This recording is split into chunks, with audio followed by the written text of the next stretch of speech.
nous. On va parler de cet homme qui va avoir pour tâche de répondre à cette attaque, cette offensive ukrainienne sur le sol russe. Voici qui il est, Alexis Diumine, ancien garde du corps de Vladimir Poutine. C'était il y a 12 ou 13 ans. Il a pris du galon depuis, vous allez le voir. Il est devenu gouverneur de la région de Toula, puis secrétaire du Conseil d'État russe, coordinateur désormais de cette opération antiterroriste. C'est comme ça que qualifie Vladimir Poutine l'incursion qui est en cours en ce moment à Koursk. Qu'est-ce qu'on sait précisément de cet homme, Cyril Gélipter, pour commencer? Alors, vous avez décrit effectivement sa carrière, il est passé par le FSO. Je note que Poutine fait monter en douceur des cadres du FSO depuis 2012. Donc Diumine en est un exemple. Il est aussi passé par les forces spéciales qui dépendent du ministère de la Défense avant de devenir gouverneur de la région de Toula. Il est aussi assistant du président pour le complexe militaro-industriel. Concernant l'opération antiterroriste, alors là, par contre, il fait, en mettant Diumine dans le coup, Poutine fait d'une pierre deux coups, mais trop de cuisiniers gâtent la sauce, j'aurais envie de dire. C'est-à-dire, parce que là, c'est complexe, ce que vous nous racontez. Ah oui, alors, pour résumer... mise en œuvre du KTO, donc c'est le plan de contre-terrorisme pour la région de Koursk.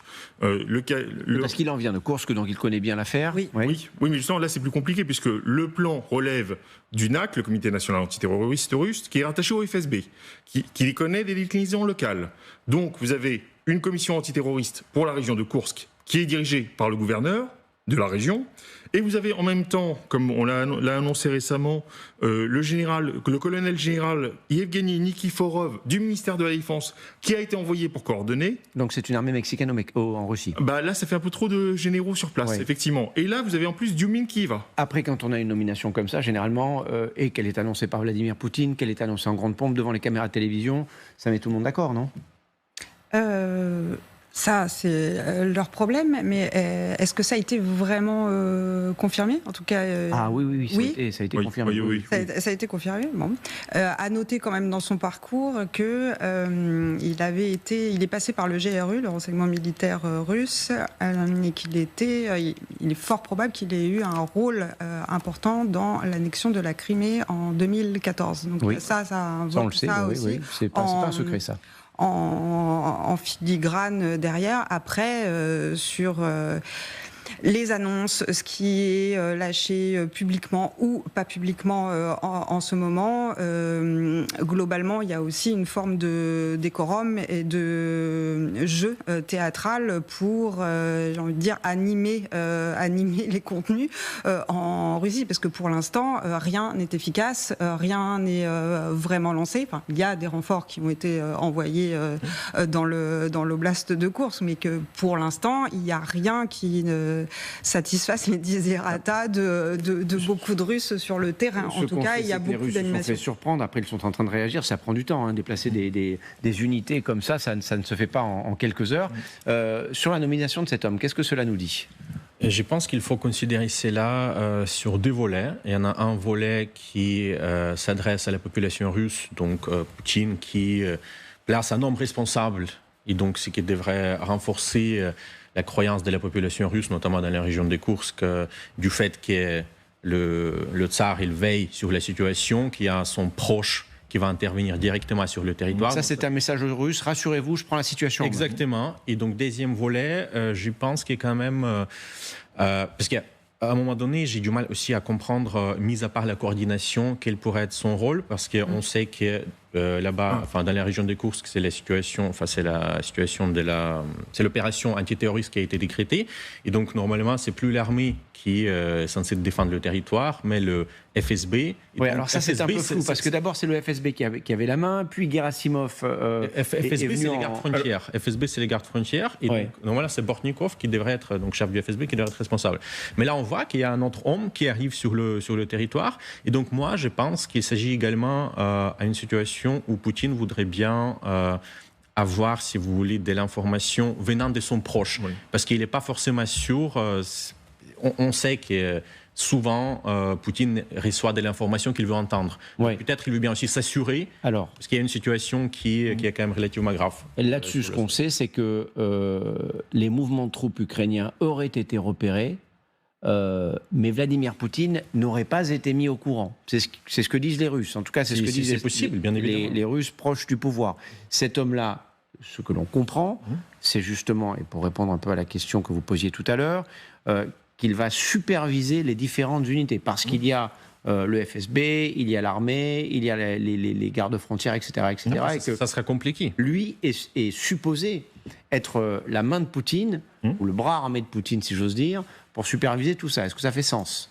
Ce sera quand même assez difficile. Mais effectivement, je suis d'accord. Je vois plus dans un rôle d'informer Poutine comment ça se passe sur le terrain. Et donc remonter les bêtises éventuelles des militaires, du FSB ou de la garde nationale. Par contre, pour répondre à mon collègue, le NAC, le Comité national antiterroriste, est chargé de coordonner tous les ministères. Donc c'est pas purement FSB, c'est un organisme créé pour coordonner aussi bien le travail dans le cadre de la lutte antiterroriste, aussi bien avec la garde nationale qu'avec le ministère de la Défense et la mise en œuvre des moyens afférents, en fait. Cela apparaît clairement quand on regarde leurs communiqués qui sont régulièrement publiés, même si ils sont très succincts. Ensuite, Poutine, qui n'a pas été informé, ça ne m'étonne pas non plus. Alors, il y avait différentes versions qui sortent. On évoquait le chef d'état-major qui aurait reçu les informations et qui aurait dit « arrêtez de paniquer ». Bon, ça, c'est vrai que c'est typiquement russe. C'est une réaction typiquement russe, ça c'est pour commencer.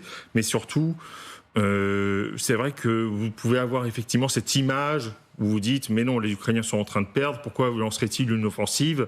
C'est stupide.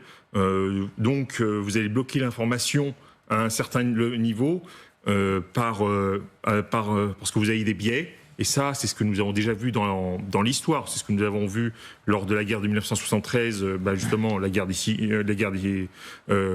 entre Israël d'une part, Égypte et Syrie d'autre part. C'est ce que nous avons vu lors de l'offensive du Tet, guerre du Vietnam. À chaque fois, vous avez des informations qui remontent, qui vont montrer ce qui va vraiment se passer, mais qui sont bloqués à un certain niveau. Oui, bon, c'est peut-être ce qui s'est passé, ça on ne le sait pas. Ce que l'on sait en tout cas, selon Bloomberg, c'est que Poutine n'aurait pas été informé de tout. Est-ce que cet homme-là, c'est un homme de confiance de Poutine, est-ce qu'il est capable de ce que l'on sait, de ce qu'il a fait précédemment? Est-ce que c'est quelqu'un qui a montré ses capacités en matière d'organisation, en matière de leadership? Pourquoi il ne serait pas capable? Il est capable. Mais la question également c'est cache dans le fait comment est-ce qu'il pourrait réussir à coordonner. Informer Poutine, c'est une chose. Bien évidemment, il en sera capable. Il va déployer, j'imagine, ses hommes également proches à lui. Il va discuter avec de l'armée. Il va avoir, en fait, comprendre ce qui se passe réellement sur le terrain. Mais comment est-ce qu'il pourra coordonner toute cette situation? Donc le rôle, qui lui a été attribué par Poutine, ça c'est une autre question. Et moi j'ai du mal à voir parce qu'il y a une concurrence, il y a une compétition entre ministère de la Défense, FSB, il y a chaque acteur qui essaie de prouver sa valeur et la valeur de son ministère à Vladimir Poutine. Et donc cette coordination, je la conçois assez difficile pour lui d'ailleurs. Elle l'est. Ce qui est sûr, c'est qu'il n'y arrivera pas tout seul et qu'en l'état de la situation, on peut quand même noter un niveau de désorganisation, de non-coordination et puis de rappeler quand même les mensonges successifs depuis une semaine. Alors ça non plus, c'est pas un scoop pour ce pouvoir, mais enfin on a quand même eu des déclarations les premiers jours où non, il ne se passait rien, puis finalement en fait si, et puis finalement on va envoyer Wagner, on a complètement oublié Wagner.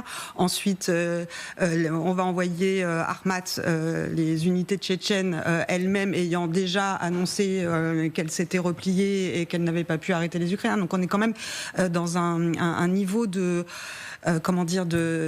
dysfonctionnel tel que de toute façon ce n'est pas un homme qui va pouvoir réussir à gérer toute une situation. Après c'est la tête de proue, la tête de gondole, donc qui est probablement mise en avant. Après il va falloir qu'ils assurent de toute façon des questions plus structurelles. Il semblerait quand même qu'ils aient des problèmes de réserve. C'est pour ça que certaines unités sont obligées de remonter, ce qui était d'ailleurs probablement aussi un des objectifs des Ukrainiens, de certaines unités qui sont obligées de remonter de Kherson ou de l'oblast de Zaporizhzhia dans cette région. Donc il y a une montagne de dysfonctionnement qu'un homme tout seul, de toute façon, ne peut régler. Ce qui est sûr, c'est que ça va être son boulot. Ce qui est sûr aussi, c'est que c'est un proche de Poutine. Et que là, on continue d'évoluer dans ce qui a été son fonctionnement depuis plusieurs années maintenant. C'est-à-dire qu'il ne travaille qu'avec un cercle... Les hommes de confiance. Très resserré, des gens de confiance. Est-ce que ça fonctionne ? Écoutez, apparemment, si on revient à l'invasion russe à grande échelle de l'Ukraine, donc février 2022, on peut dire que ça ne fonctionne pas parfaitement bien. Parce que, apparemment, l'information qui a été, encore une fois, je me répète quelque part, mais l'information qui a été fournie à Poutine, également par ses proches concernant l'Ukraine, était fausse. Et donc, je pense qu'il a quand même dû réévoluer et donc revoir un tout petit peu ses approches au cours de ces deux dernières années. Néanmoins, dans le régime autoritaire qui est la Russie, qu'est-ce qui lui reste ? De s'appuyer sur ses proches. Et donc, il va continuer à le faire. En tout cas, ce qui est sûr, c'est que dans la région de Belgorod, l'état d'urgence a été décrété. C'est le deuxième secteur de la Russie à le faire, après la région de Koursk, évidemment. Je vous propose d'écouter le gouverneur et on en parle juste après. La situation dans notre région de Belgorod reste extrêmement difficile et tendue en raison des bombardements des forces armées ukrainiennes. Des maisons ont été détruites, des civils sont morts et ont été blessés. Nous prenons donc cette décision afin d'assurer une protection accrue de la population et d'apporter un soutien supplémentaire aux victimes. L'état d'urgence sera instauré au niveau régional dans tout Belgorod.